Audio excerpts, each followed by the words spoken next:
You know why your relationship is failing? Because you don't know how to communicate properly.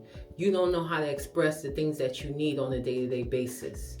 They don't know what you're trying to say to them, and then you get mad at them because they don't understand, and you think they're the problem. You're the problem. So I'm here to tell you how to communicate and encourage you to actually communicate better with whoever in your life you need to communicate better with. Let's get into it. People don't know how to engage in proper conversation. You ever talk to somebody and they start the conversation midway and think you're supposed to know the origin of the conversation? They start the conversation off like, yeah, that girl gonna tell me, slow down, talk. What happened? I need the prerequisite. What happened? What happened that led you to be upset? And then they have to start off the conversation. We do that. It's in us, human nature. Because in our head, we know what's going on. And we come to you like you know what's going on in our head. That's the problem we all have. But when you finish hearing this video, it's gonna better sharpen your communication skills. Now, effective communication starts with listening. Because you gotta listen to understand. 5 times out of 10, we communicate to respond. We don't communicate to understand.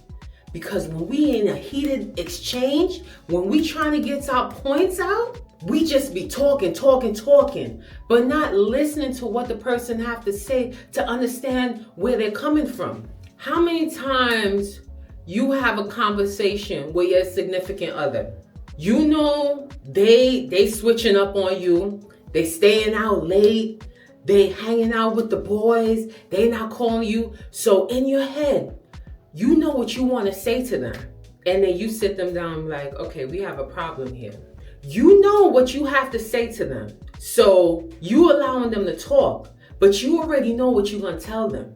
But you don't even listen to their points that they're spewing to validate why they did what they did.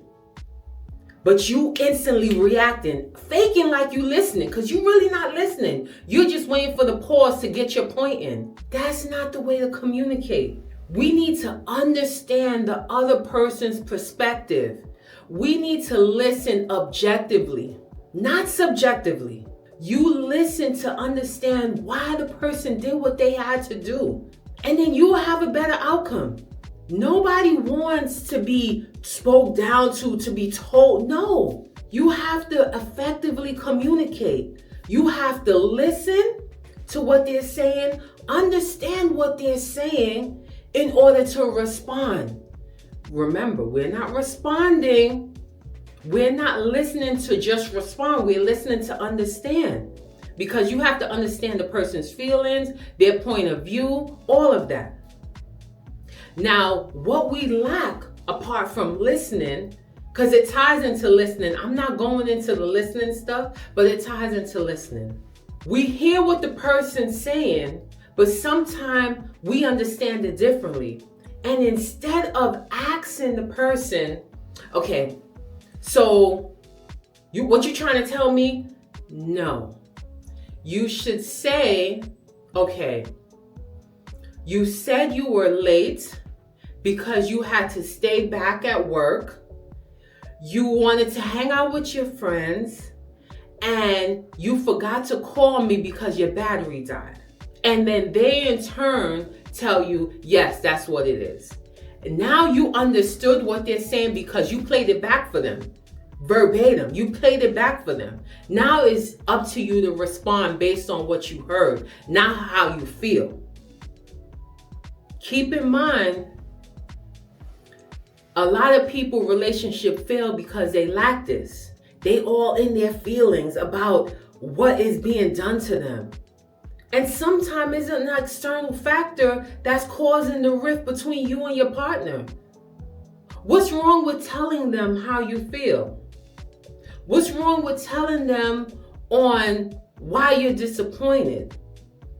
Because not everybody understands or see it from your angle. You sometimes have to educate people.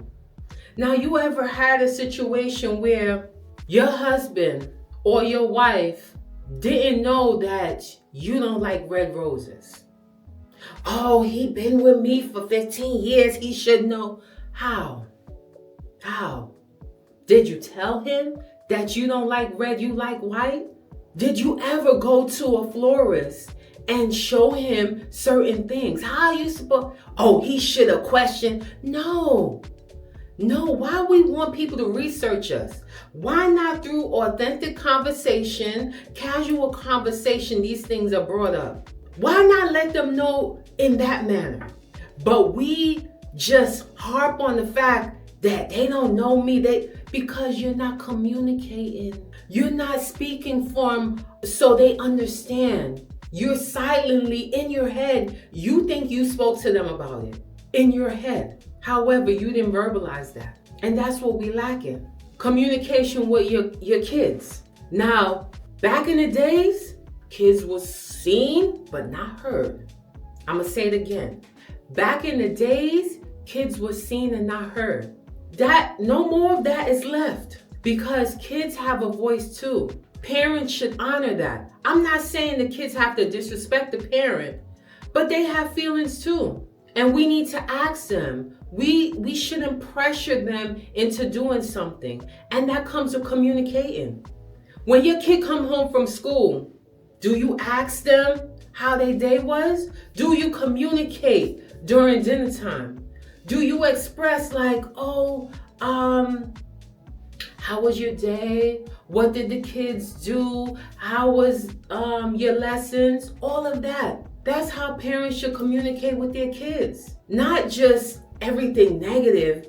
Not just, oh, okay, you home from school, what do you want to eat? No.